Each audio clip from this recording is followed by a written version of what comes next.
Hello, this is a brief tutorial about how to perform chi-square tests in SPSS using a very small data set, quite simple, of the kind of data that you might get from a questionnaire.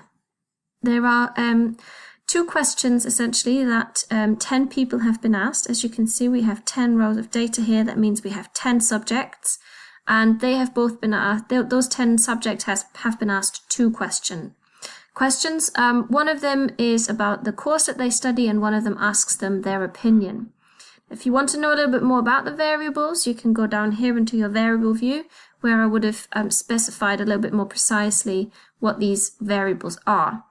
So here we have the first one, which I had named course, and in the name, basically you just have to use a very simple name that can't have any spaces or special characters. Whereas then in the label, you can specify a little bit more what you actually asked them. So in this case, the question they were asked was, are you a canine behavior and training student? They could answer with two different options, and they are coded in here. They could answer with yes or no, and those are represented in my data with the numbers 1 and 2. The next question they were asked was about their opinion, and it's specifically their opinion about breed-specific legislation. So this could be something like, how much on a scale of 1 to 5 do you agree with the breeds which are currently listed under the breed-specific legislation? And they were able to answer on a scale of 1 to 5, 1 being disagree, and then 5 being agree. That makes the first variable about their course nominal, because yes or no, those are closed question answers. And they're basically categorical with no hierarchy, whereas the second one, which is on a scale of 1 to 5, is technically ordinal. Okay, so this is all the information that you need to know about these two variables. So we can go back into our variable view, and if you toggle between the sort of value and the label that the different options were given, the different categories, you can see that it sort of switches between those. Okay, so 1 is for yes, 2 is for no, and in here 3 was for unsure, 4 was for slightly agree, and so on. Okay, so there's two different things that we can do in terms of chi-square test. A very simple chi-square test is called the chi-square test or goodness of fit test, which is a one sample test, and that's usually one that you do if you just want to know whether one variable follows a specific distribution. So for example, you might be interested to see whether there's any single opinion out of these 5 options that people were given which has been chosen more frequently than the others. Okay, that's one question you can answer with a goodness of fit test. And in order to perform one of these, we need to go into Analyze, and then we need to go into Non-Parametric Tests, and down into Legacy Dialogues and into chi-square. Now what we need to do is we need to tell SPSS which variable we want to test. So in this case, normally they're both over here. In this case, we want to know whether there is any one opinion about the breed-specific legislation that people have chosen more often than the others. Okay, so we put that over here. That's the variable we want to test. And then down here we have to select that all categories are equal. That's what we would expect from in a sort of null hypothesis case. We would expect that if there is no preference for any of these opinions, then all of the categories would have been chosen with an equal frequency. So out of 10, basically, they would have been equally distributed amongst these 10 respondents. Okay, just one more thing that you can just quickly check is here to see a couple of options. We don't really need any of those right now.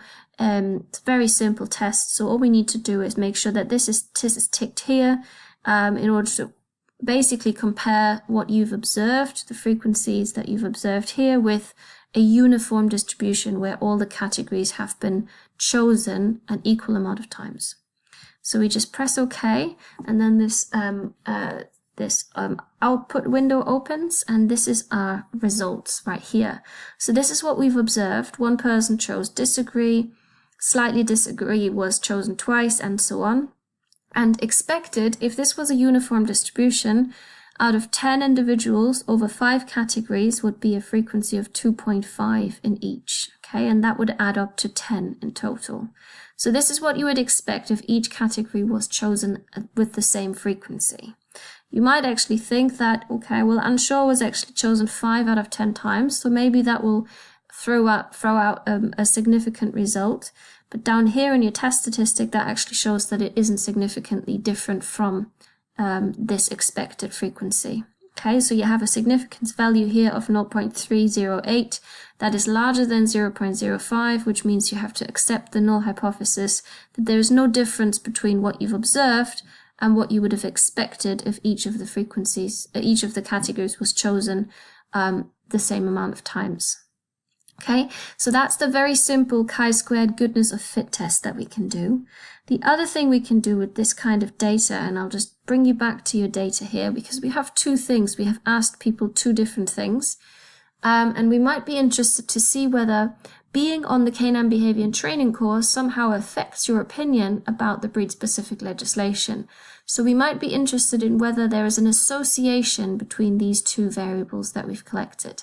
And that is the other type of chi-squared test that will look at that, and that's called a Pearson's chi-squared. And in order to calculate this, in order to produce this, we go into Analyze, Descriptive Statistics, and then we go into Crosstabs, this one here. And what we want to do is just basically place, normally you would find each of these, both of these on the left-hand side here. I've already done this previously, so it's still there. But which one goes into the rows and which one into the columns is absolutely random. It doesn't matter. So just put one of these into rows and one of these into columns. That just means that you're comparing these two, okay? And then in statistics, we need to make sure that chi-squared is ticked. That's the kind of statistical test we want to perform. And then we just also want to make sure that in sales we have observed and expected selected here, so that it shows us both the observed and expected counts. We then also can ask it to display a clustered bar chart, which is just a nice thing to quickly get an overview of your data. That's all we need to do. We just press OK, and it produces this output right here. So this is the cross tabulation that we've asked it to do with the cross tabs. It basically looks at, are you a canine student, yes or no? And therefore, what did you answer in the second question?